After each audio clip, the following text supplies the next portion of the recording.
Hey guys, so I'm aware I didn't make a video over the weekend, and that's because I was working on my essay for my psych class.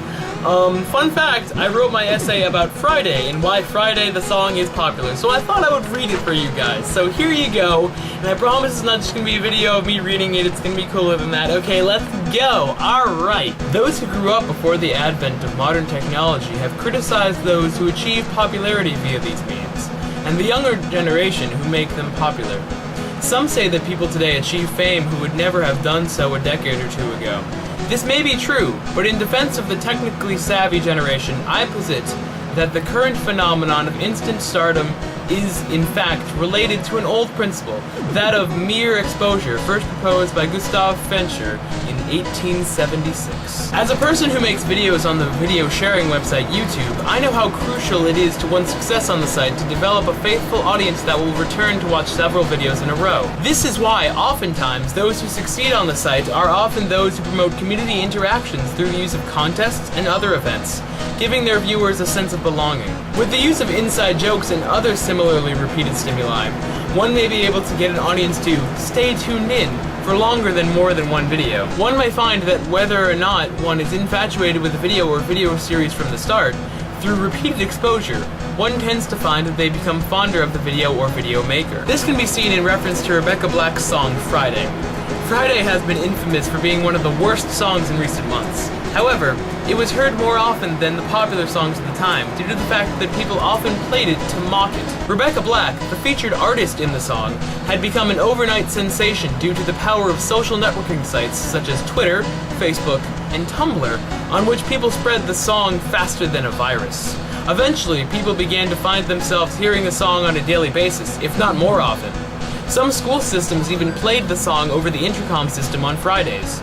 Despite the popular belief that the song Friday is not a very well-written piece, the song still became an overnight sensation. Surely, one must wonder why such a clearly detailed song, garnering over 3.1 million dislikes on YouTube, would cause people to play it repetitively and find themselves singing it from time to time. One theory is that through social mockery of the song, it became more prominent, talked about, and listened to more often. With this repetitive exposure, the mere exposure effect was set into play. The mere exposure effect is a psychological phenomenon by which people tend to develop a preference for things, for the sole reason of having become familiar with them.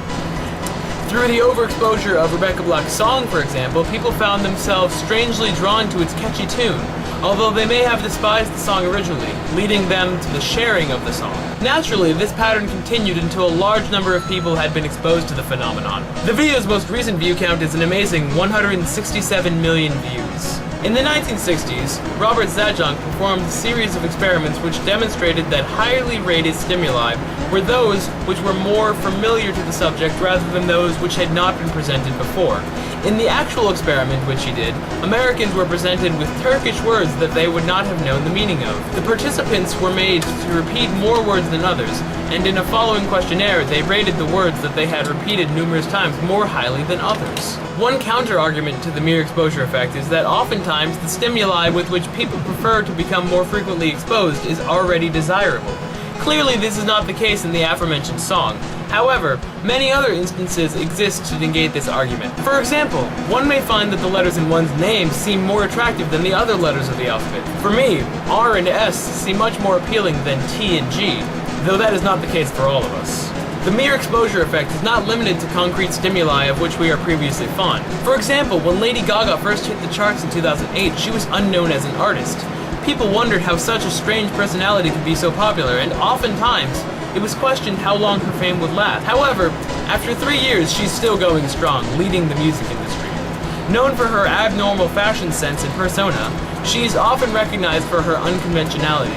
Although she is certainly atypical, she has found a strong, faithful audience streaming across many demographics.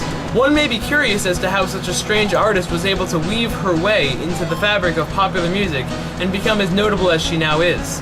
Through the use of publicity stunts, such as wearing a dress made entirely out of meat or performing a concert while soaked in blood, she was able to insert her name into radio, TV, tabloids, the internet, and eventually the households of America, which brought her into people's minds on a consistent basis. People who watch her videos and see her in the media not only become used to seeing her outlandish attire, they start looking forward to seeing what costume she will invent next. Unique people capture our attention, And as they appear more and more, we start to like them more. We also notice details about our own personalities on a repetitive basis, and become fond of them as well. Through repeated exposure to something, we tend to form a habitual liking for it. Naturally, I need to have some unique and interesting attributes in order to become a YouTube success. And as people are more exposed to my work, they will hopefully generate a liking for my work and habituate my rise to success. So yeah, I hope you guys like that. Slightly on the intellectual side. I know some of you were like, Regis, where's the funny parts? And I'm like, sorry, video's not for you, I guess. Sorry. I hope you find a habitual liking for me. Okay, bye.